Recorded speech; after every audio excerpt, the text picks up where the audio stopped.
Thank you and welcome to the show today. The topic today is the Family Foundation Fund, and we're fortunate to have with us to talk about the Family Foundation Fund the Executive Director, Mr. OKirk. And of course, Mr. Kirk, let me welcome you to the show this morning. Well, it's good to be here, Dr. Haney.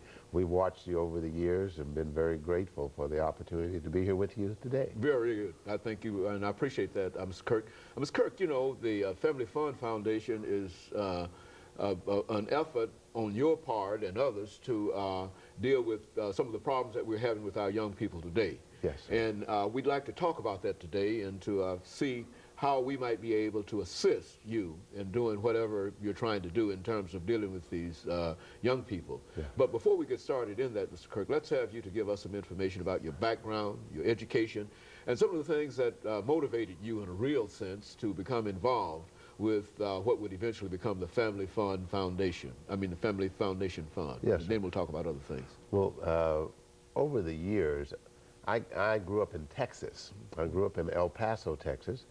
My father's a pastor there, Reverend Oni Isaac Kirk Sr. And we had a wonderful life, Dr. Haney. Dad taught us the importance of integrity, respect for those in authority, the importance of hard work.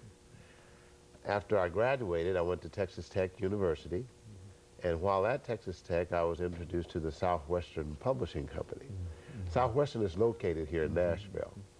So my first summer was 1971. I came here to sell books.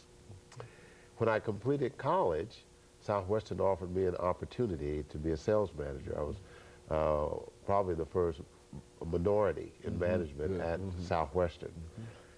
While I was a manager, I began to see that, I mean, it was a great program because it taught you how to deal with people, how to set goals and achieve those goals.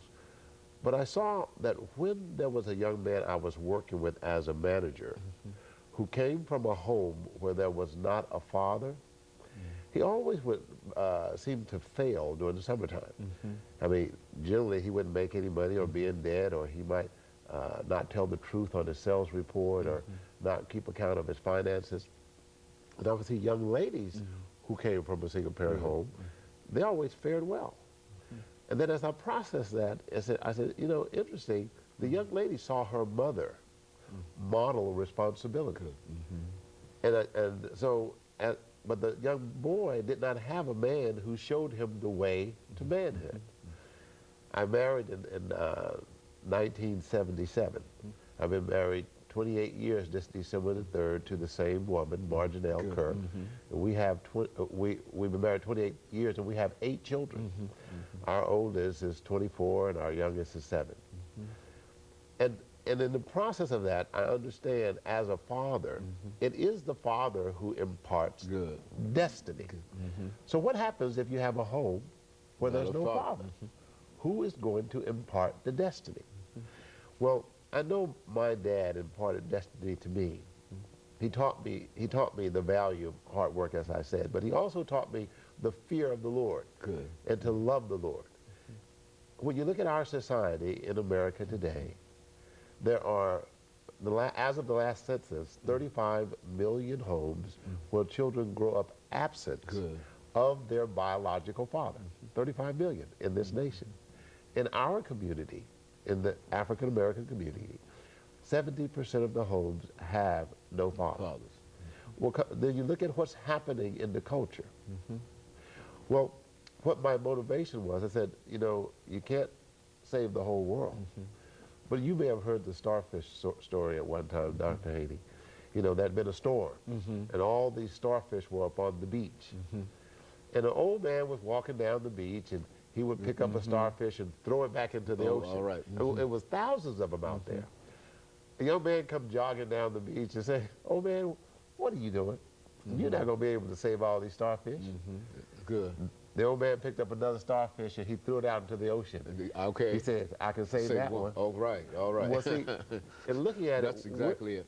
We're not able to touch the masses, but we have tremendous stories and testimonies of young men that we have mentored and fathered who've gone on to achieve wonderful and great things in their lives. Very good. Now, and of course, Mr. Kirk, we're getting ready for our first commercial break.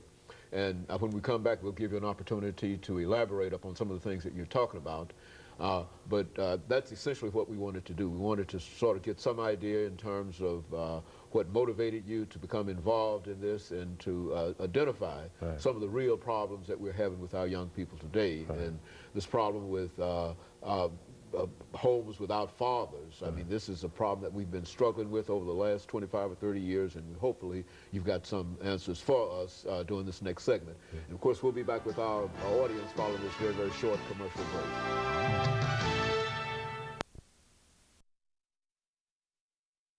We're talking to Mr. Oni.